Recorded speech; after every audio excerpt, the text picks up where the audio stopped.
Hey guys, Rye Guy here. I want to go over something really important when it comes to belting, when it comes to screaming, whether you're doing a full-on scream, whether you're just using a little bit of heat on a note. This is a problem that a few of my students have been having. This is one of my biggest setbacks. Thinking that you had to, fill up this whole big room full of sound when you're hitting these big belt notes, and that changes your coordination. It really does. It sends everything out this way, and really what that's called in mixed singing is splatting. So your voice kind of goes out that way, and the only way to make it louder, or so you think, is to just keep pushing more and more.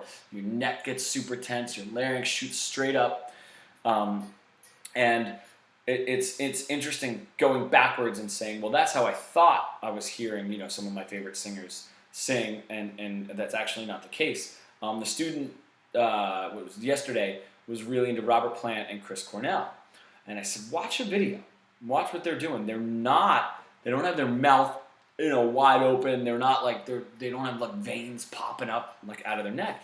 It's controlled, and it's actually focused. So instead of thinking of it as like this, almost like a light out of a lighthouse, just kind of going everywhere, it's like a laser beam, okay? And that's how you're going to do this sound safely, whether it's mixed, whether it's with heat, whether it's even head voice, or whether it's a full-on scream, all right? And especially live and in the studio, all of those frequencies are going right into the microphone, all right? So that's how it sounds, like this big full sound.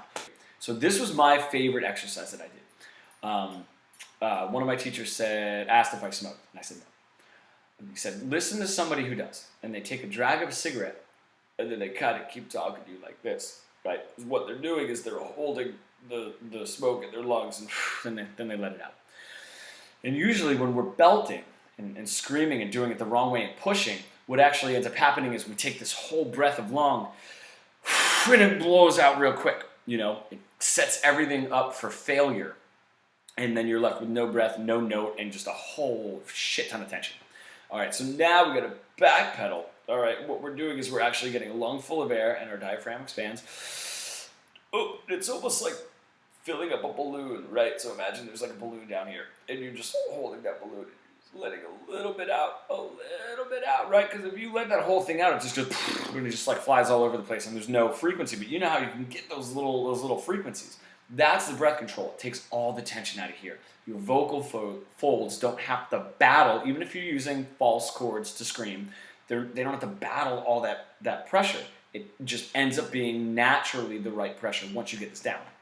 So one exercise to do that you can do at any time is, as long as you don't feel it right here, we want, almost like you're pushing your abs out a little bit. You got a little bit of a pot belly, pushing that out a little bit, and you got your abs like nice and tense. And just kind of like talk like that. And put your hand right here. Make sure that there's no tension, because sometimes what you can do is you can kind of double up. Because especially if you're used to being tense, you'll kind of feel tension up here. Make sure no tension. You're just gonna kind of talk like that. Be real loose, almost like move all that around.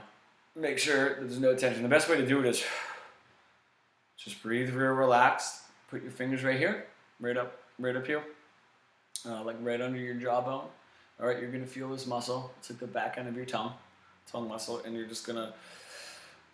And then even if you're going like this does not tense up at all. It's got to be the same tension, and that might take a little while to get used to. I like to call it the Marge exercise, the Marge Simpson exercise. I don't know if I'm gonna be able to do it right now. Let me check.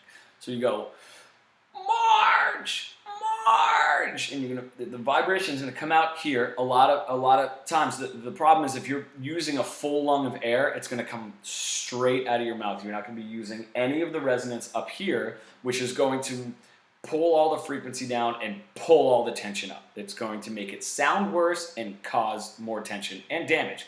It's my favorite warm-up. After I, do all my lip rolls and everything's feeling nice and loose, I just go, ma, ma, ma, ma, ma, ma, ma, ma, ma. Make sure if you're a high larynx singer, and you get a lot of tension right there, you can kind of lower this down a little bit. As high as you can, holding that, and that's holding your chords nice and together. Now you're gonna, you know, if I go up here, ma, ma, ma, ma, ma, ma, ma, ma, ma, it starts to break apart a little bit. I didn't really warm up to those notes yet. Make sure that you're warmed up. All right, make sure that there's no tension here. All the tension is here, and yes, I'm going to use that word.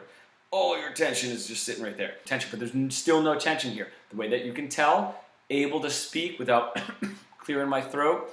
If you feel like there's some gunk right here after you do a scream or after you do some heavy belting, which means your vocal folds are starting to swell a little bit. So just stop. I know everybody wants to practice and practice and practice, and we'll go through some nice cool down steps to get you back.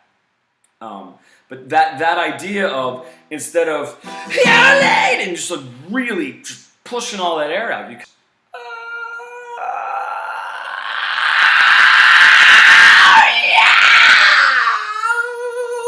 right back to that note, and there's no tension here. And the last thing for breath exercises is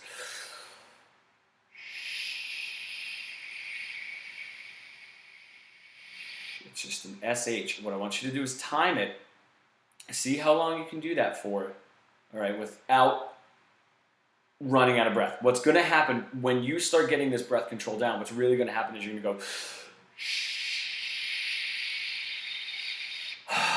you're going to have to let the air out because there's old oxygen in your lungs that isn't doing anything for your body. You got to let that out and breathe in again. Instead of losing your breath completely, which is from pushing too hard, what you're going to do is you're going to hold